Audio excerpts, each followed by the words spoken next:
तो नमस्कार दोस्तों, स्वागत है आप सभी का एक नई वीडियो में। दोस्तों आज हम बात करेंगे कछवाहा राजवंश से जुड़े 15 महत्वपूर्ण प्रश्नों के बारे में। तो बिना किसी देरी किए चलिए वीडियो शुरू करते हैं। दोस्तों हमारा पहला प्रश्न, कछवाहा वंश का संस्थापक कौन था? तो दोस्तों कछवाहा वंश का जो संस्थापक है वह तेजकर्ण था, जिसे दुल्हे राय भी कहा जाता है। दोस्तों ये नरवर एमपी से था और इसकी जो पत्नी थी सुजान कंवर वह दौसा से थी, और कछवाहों की जो प्रारंभिक राजधानी थी वह दौसा थी। अब दोस्तों बात करते हैं प्रश्न संख्या 2 की। तो कछवाहा राजवंश की कुल देवी कौन थी? तो दोस्तों कछवाहा राजवंश की जो कुल देवी हैं वह जमवाय माता थी, जिसे बुढ़वाय माता भी कहा जाता है। अब दोस्तों बात करते हैं प्रश्न संख्या 3 की। कछवाहा राजवंश के किस राजा ने आमेर को अपनी राजधानी बनाया था? तो दोस्तों कोकिल देव ने आमेर को अपनी राजधानी बनाया था। इससे पूर्व कछवाहों की जो राजधानी थी वह दौसा थी। अब दोस्तों बात करते हैं प्रश्न संख्या 4 की। तो आमेर में कदमी महल का जो निर्माण है वह किसने करवाया था, या कदमी महल किसने बनवाया था? तो दोस्तों कदमी महल जो है वह रामदेव कछवाहा ने बनवाया था। अब दोस्तों बात करते हैं प्रश्न संख्या 5 की। तो मुगलों की अधीनता स्वीकार करने वाला प्रथम कछवाहा राजा कौन था? तो दोस्तों मुगलों की अधीनता स्वीकार करने वाला प्रथम कछवाहा राजा भारमल था। दोस्तों इसने अकबर के साथ अधीनता स्वीकार की थी, यानी अकबर के सामने इसने समर्पण किया था। और इसने अधीनता कब स्वीकार की? तो 20 जनवरी 1562 में इसने अकबर की अधीनता स्वीकार की थी। अब दोस्तों बात करते हैं प्रश्न संख्या 6 की। तो प्रथम राजपूत मुगल विवाह कब हुआ? तो दोस्तों प्रथम राजपूत मुगल विवाह जो है वह 6 फरवरी 1562 को हुआ था। यह दोस्तों भारमल की पुत्री जोधाबाई और मुगल बादशाह अकबर के मध्य हुआ था। दोस्तों अब हम बात करते हैं प्रश्न संख्या 7 की। ब्लू पोट्री की कला लाने वाला राजस्थान का सबसे पहला राजा कौन था? तो मानसिंह कछवाहा। दोस्तों इसे काबुल का सूबेदार बनाया जाता है। तो यह लाहौर से आमेर में ब्लू पोट्री की कला लेकर आता है। दोस्तों अब हम बात करते हैं प्रश्न संख्या 8 की। चित्तौड़गढ़ के तीसरे साके में अकबर का साथ देने वाला कछवाहा राजा कौन था? तो वह भगवंत दास था। दोस्तों चित्तौड़गढ़ का तीसरा साका 1568 में हुआ था।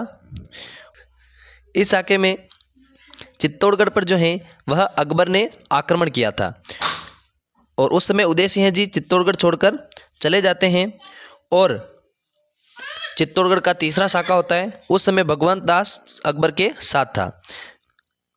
अब दोस्तों बात करते हैं प्रश्न संख्या 9 की। तो मुगलों की सबसे लंबी सेवा करने वाला कछवाहा राजा कौन था? तो मानसिंह था। अब दोस्तों बात करते हैं प्रश्न संख्या 10 की। निम्न में से किस कछवाहा राजा का सबसे लंबा शासनकाल रहा है? तो दोस्तों सबसे लंबा शासनकाल जो है वह मिर्जा राजा जयसिंह का रहा है।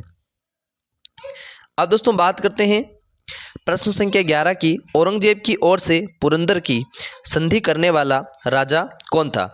तो दोस्तों औरंगजेब की ओर से पुरंदर की संधि करने वाला जो राजा था वह मिर्जा राजा जयसिंह था। दोस्तों पुरंदर की जो संधि है वह किसके मध्य हुई? तो पुरंदर की जो संधि है वह शिवाजी और औरंगजेब के मध्य हुई थी।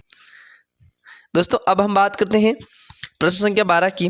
तो प्रसिद्ध कवि बिहारी किसका दरबारी कवि था?